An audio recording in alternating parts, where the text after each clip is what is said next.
Por lo tanto, las emociones crean cambios fisiológicos, por eso son dolorosas. O sea, las personas creen que un dolor emocional es algo así verdaderamente en el campo mental o imaginativo. No. Bien, eventos que están impregnados de mucho miedo van a parar a la caja de la represión, y a eso le llamamos la suma de iguales o parecidos, le llamamos complejos de miedo. Vivencias altamente dolorosas porque nos sentimos atacados, y eso levantó en nosotros una respuesta biológica a sentirnos atacados, se llama agresividad. Pero esa agresividad, bueno, vamos a poner, porque las circunstancias no lo permitieron, bien porque éramos niños, o las personas que nos estaban atacando eran las personas que amamos. O sea, bien porque la fuerza externa era superior a nosotros, o la fuerza interior, se llama la conciencia moral, no permitió que respondiéramos con la furia apropiada a semejante ataque. Se reprimió esa agresividad junto con la historia, y ahora eso se llama resentimiento. O sea, dentro de la caja de la represión, muchísimos nosotros tienen muchísimas historias de resentimiento o odio. Y eso, igualmente, es otra emoción que nos va a hacer sufrir. Y va a estar ahí en la caja, lista a ser reactivada por algo igual o parecido que ocurra afuera. La otra emoción dolorosa es la tristeza o el dolor.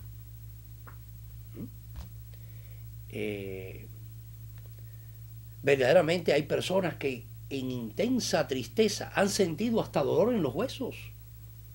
O sea, el dolor, inclusive hay una correlación cuando las personas no quieren sentir la tristeza, surgen una cantidad de achaques en el cuerpo por el efecto psicosomático, de dolor físico.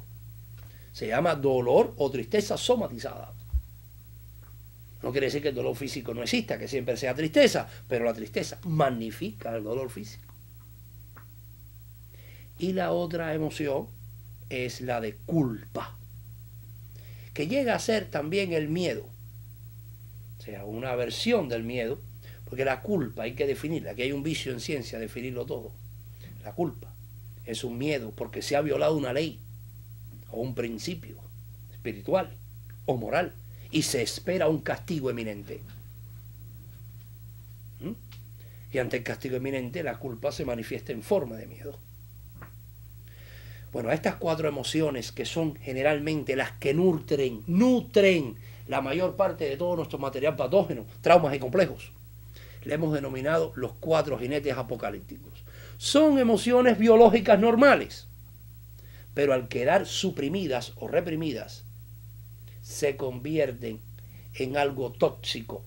Y a estas cuatro emociones, miedo, ira reprimida, que es resentimiento, tristeza,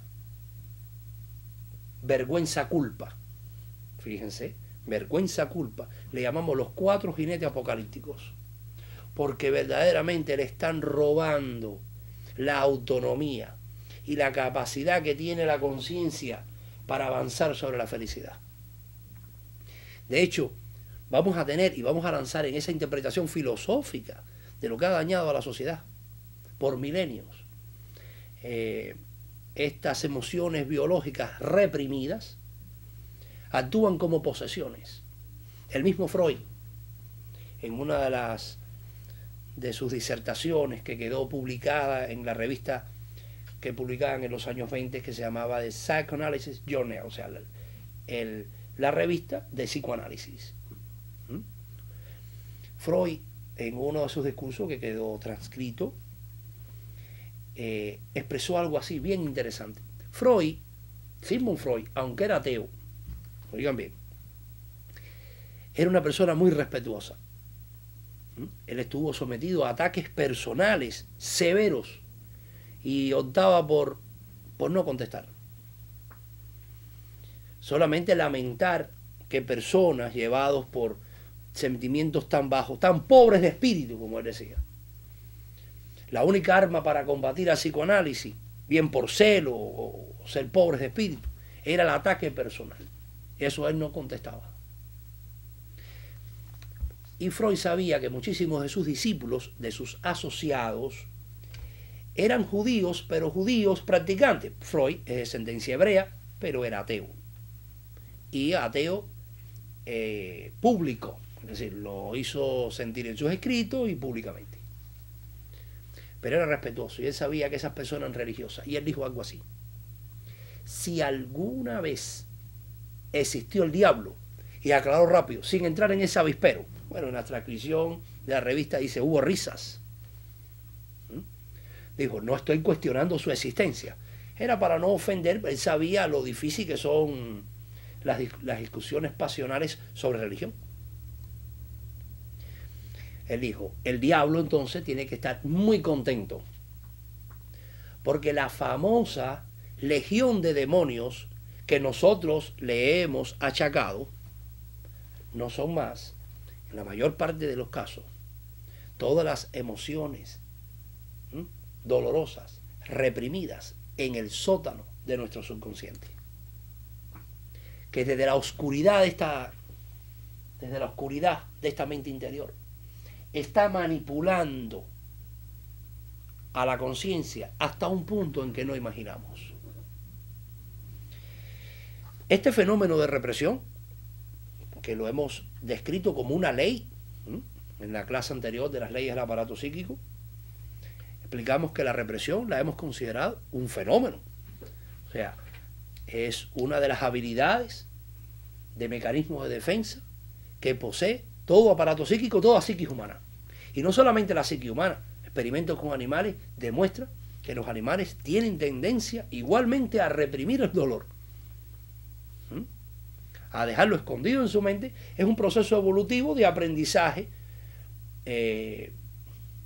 para que cuando estemos en el futuro frente a la misma experiencia huyamos o peleemos, para garantizar entonces la supervivencia, que el dolor siempre es peligro de muerte.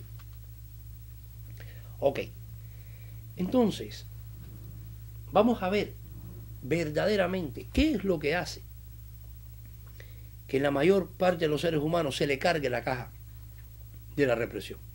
Muchísimos de nuestros discípulos y clientes, ante nuestra exposición clara, que siempre creemos que las causas por las que ellos vienen a vernos a nosotros se llaman síntomas. Nosotros creemos hoy que un síntoma, ya les digo, no solamente una enfermedad, una limitación. O sea, que el individuo, él haya tomado una reflexión en alguna etapa de su vida y haya visto la cantidad de potenciales que tiene y de oportunidades que ha perdido, y realmente él no sabría explicar el porqué. Un famoso filósofo argentino le llamó a estas manifestaciones síndrome de hombre mediocre. Y hoy sabemos que esa mediocridad, que es una epidemia, más que por un coeficiente de inteligencia o formación académica insuficiente, es más por una miserable vida emocional dentro del sótano de nuestra alma. Un individuo con un complejo de culpabilidad, quiere decir, con muchas programaciones que lo haga sentir con conciencia de pecado. Esa culpabilidad desde el sótano de la mente va a manipular a esa conciencia hasta un punto en que el individuo no imagina a que sufra y no alcance el éxito para que no pueda ser feliz. Y él no lo sabe. Todo eso actúa con lo que hemos denominado procesos de pensamiento paralelos o contaminantes. O sea que el material patógeno, aunque son memorias, esto es un veneno. Esto es la causa de lo que llamaremos el envenenamiento mental. Bien, vamos a ver entonces.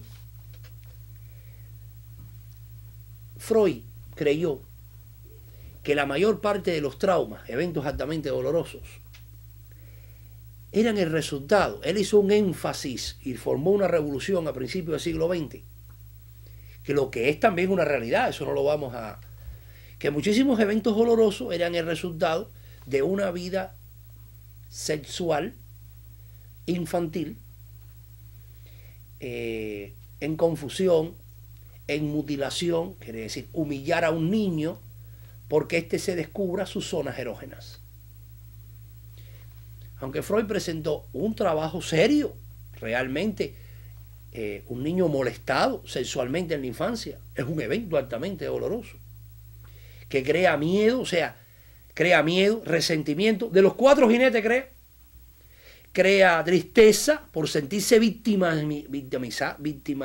o sea, sentirse oprimido, y crea culpa, porque no sabe, no tiene un proceso cognitivo, racional superior, para darse cuenta hasta qué punto él no provocó esa experiencia. O sea, se culpa a sí mismo por tener una idea básica, que es un complejo biológico, se llama complejo de inferioridad.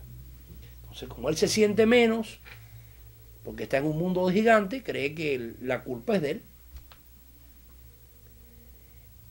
Bien, si todos estos eventos en el desarrollo que Freud denominó desarrollo psicosexual son una realidad, Freud no presentó nunca un trabajo serio de lo que otros investigadores hemos llegado a comprender, que la vida sentimental de los niños es más importante que su desarrollo psicosexual. ¿Qué entendemos por vida sentimental? Bueno, investigadores importantísimos de finales del siglo XX han llegado a la conclusión que la orientación primaria espiritual de todo ser humano es buena.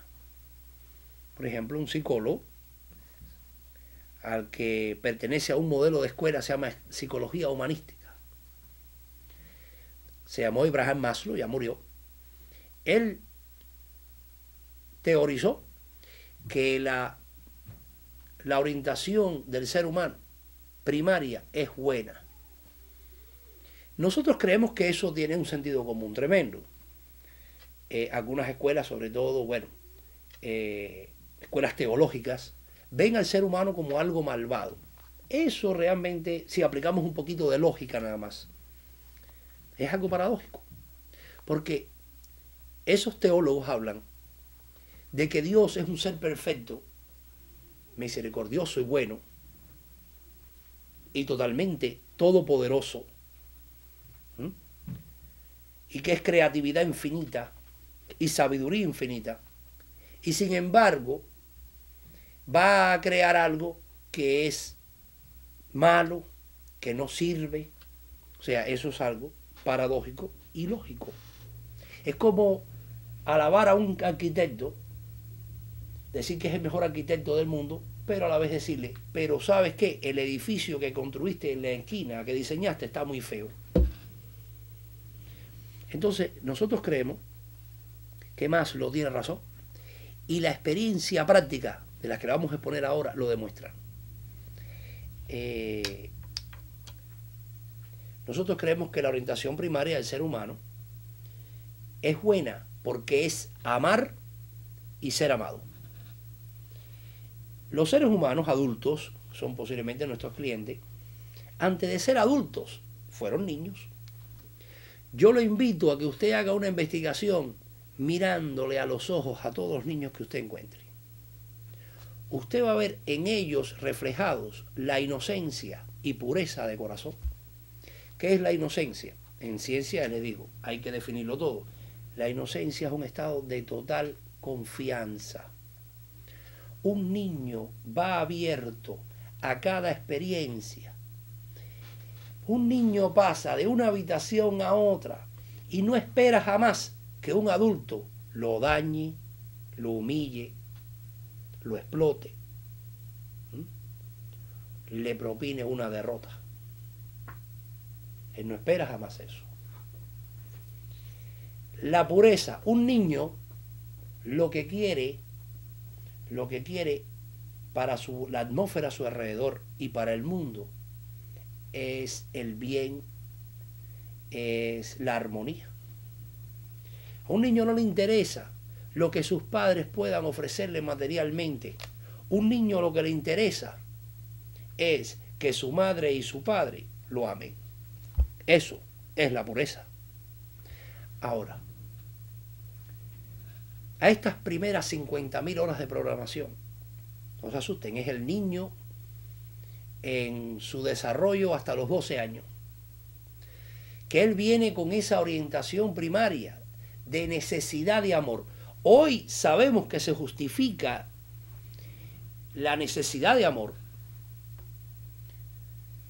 ya que el amor es un fenómeno no puramente humano, es un fenómeno universal. Hoy definimos el amor. Figúrense que la palabra amor es una de las palabras más prostituidas en la historia de la humanidad. Los crímenes más grandes de la humanidad se han cometido a nombre del amor. Pero siempre hay una gran diferencia entre la palabra, que es un fenómeno del lenguaje, es una información codificada, es un símbolo, entre la palabra y lo que ésta representa o significa. Y hubo que esperar en ciencia a una señora llamada Carrie Horne, una discípula de Sigmund Freud, una psicoanalista, y ella definía el amor algo así. El amor es un sentimiento. Lo definió desde el punto de vista de ciencia. Es un sentimiento, por lo tanto no puede verse, pero se siente en sus manifestaciones. Son fuerzas que van dirigidas a dar seguridad, bienestar y respeto por el objeto amado. Cae perfectamente en la misma definición que da Pablo en la Biblia de lo que es el amor. El amor es dar más que recibir. Los niños, y no solamente los niños, las proles de otras especies, un leoncito, un cachorro león, él estará relajado cuando mamá, la leona, está cerca y le está dando lengüitas. No por el placer principalmente que da la lengüita, sino porque la lengüita es una expresión del amor de la madre. Él, al sentir la lengüita, se relaja, quiere decir ausencia de angustia, porque esos perros que están por allí cerca, que se llaman hienas, no se acercarán mientras mamá esté aquí. Quiere decir, el amor de mamá, como me aman, me protegerán. Pero la leona, a los 8 meses, los enseña a cazar, trayendo un animalito vivo, puede ser un venado vivo, un venadito, y los enseña a cazar. Quiere decir, le da respeto. Respeto es el mensaje, es: ustedes nacieron para ser leones plenamente realizados, totalmente independientes. Ustedes son leones como yo. Entonces, la necesidad de amor en los niños, principalmente, aunque la necesidad de dar hoy, Freud no presentó ningún estudio serio de la vida sentimental. Otros investigadores modernos, por ejemplo, me tocó observar uno de esos videos, como en un círculo infantil, estamos hablando de lo que se conoce en los Estados Unidos como un daycare,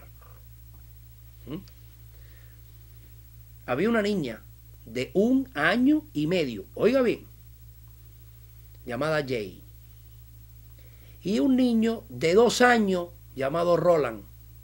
Los dos jugaban en el patio de ese daycare, de ese círculo infantil. Ella cargaba un osito y el niño Roland se cambió y se dio un golpe en la rodilla y empezó a llorar. La niña hizo la posición de estar llorando, o sea, como si fuera ella la que se hubiera dado el golpe. Ya daba las primeras manifestaciones a esa edad temprana.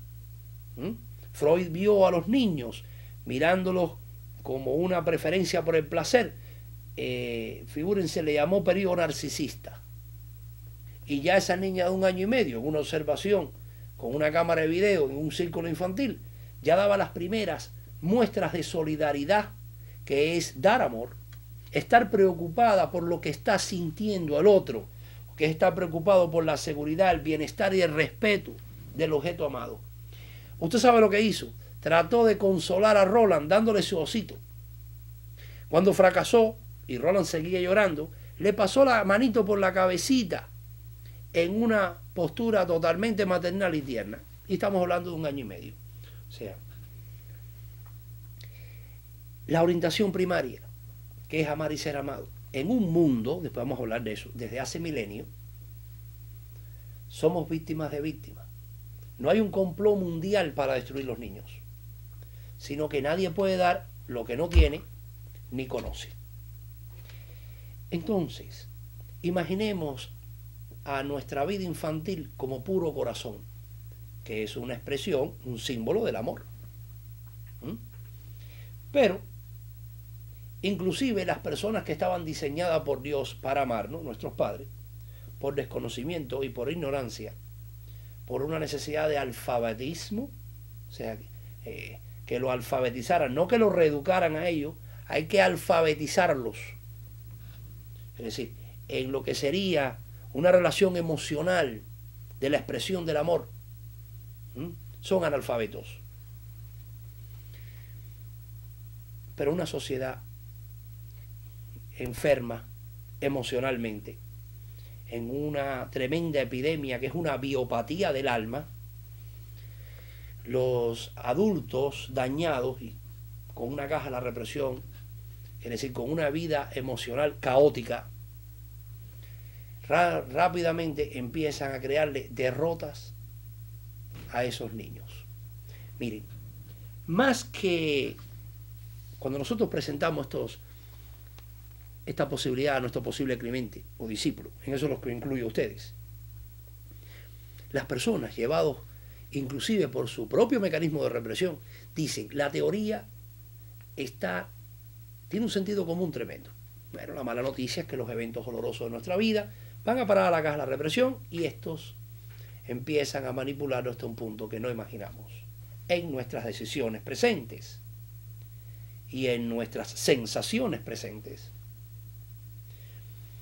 Pero ellos siempre cuestionan, y en mi caso, ¿qué será? Porque cuando hemos hablado de trauma, que es un evento altamente doloroso, ese discípulo, eso los incluye ustedes, pudieran imaginar o pensar que en mi caso, ¿qué será? El desafío no es por ir a la contraria, sino el desafío es porque están hablando serio, están sintiendo, en mi caso, ¿qué será? Yo no fui violado, porque están midiendo lo que es un evento altamente doloroso con la piel de cocodrilo que le ha salido ahora, quiere decir, con un umbral del dolor mucho más elevado. Pero resulta que cuando la mayor parte de esta caja se llenó, era en un periodo donde el umbral del dolor era la piel sensible y el corazón tierno de un niño o de una niña. Miren, ¿dónde creemos verdaderamente? Figúrense que a esas memorias, a ese conjunto de memorias dolorosas o no dolorosas, que son las primeras 50.000 horas de programación, muchas cosas están en los bancos estándares de memoria. Los días que nos hicieron la bicicleta, que nos dieron la bicicleta, que tanto soñamos tener. O el día que papá asistió a nuestra graduación, aunque llegó tarde, pero llegó. Mostrándonos que nos amaba a través de la preocupación activa de nuestros éxitos, de nuestro bienestar. Entonces, hay ciertas actitudes, ciertas atmósferas que han sido ya vistas como normal en cualquier núcleo familiar. Y estas atmósferas, muy cargadas emocionalmente, afectarán, oiga bien, a la futura personalidad, porque al afectar, al quedar suprimidas y reprimidas en la caja de la represión, de ahí van a salir formas de pensar, sentir y actuar, se llama personalidad, son actitudes. Y estas atmósferas, ¿no?, son las que echan las raíces dentro del subconsciente, creando un modelo de personalidad que el denominador común es sensaciones de profunda inseguridad. Porque lo que ha quedado cuestionado en su mente interior es el amor. Pero si no me aman, no me protegerán, estoy inseguro. Pero no solamente eso, sino el sentimiento de poca valía que conocemos como autoestima baja. Es decir, como no me aman, no me valoran, y si no me valoran, no valgo. Miren cuáles son las atmósferas. Aunque algunos niños han tenido eventos de dolor físico que serían no solamente dolorosos para un niño, sino para un adulto, lo que serían catalogados como torturas. Y esas torturas han sido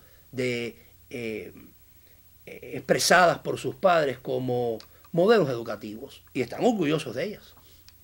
Peor aún, están orgullosos de ellas. Claro, siempre vemos que somos víctimas de víctimas. Esos padres también estuvieron sometidos al mismo modelo educativo. Muchos de estos eventos que van a parar a la caja de la represión como memorias traumáticas son eventos que no le han caído al niño encima, como decimos, ni un alpiste de paloma, es decir, ni una semillita pequeñita. Y estos eventos son estos: abandono parcial o total. Es decir, el niño puede ser enviado a casa de una tía, cuando la madre es un arquetipo de amor insustituible, decía John. Es decir, en ninguna especie. Mire, hay especies donde crían los dos progenitores.